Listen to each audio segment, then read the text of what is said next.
Welcome!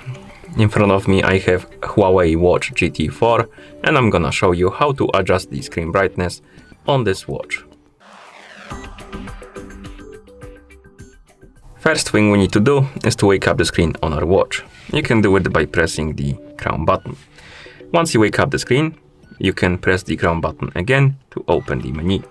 Now scroll through the menu, find the settings icon, and once you find it, tap on it to enter the settings.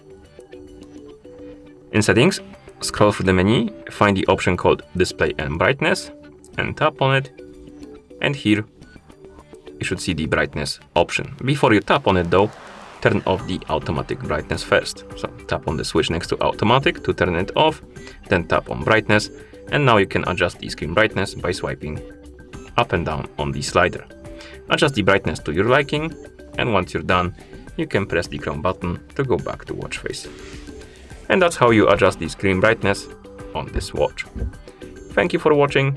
If you found this video helpful, please consider subscribing to our channel and leaving a like on the video.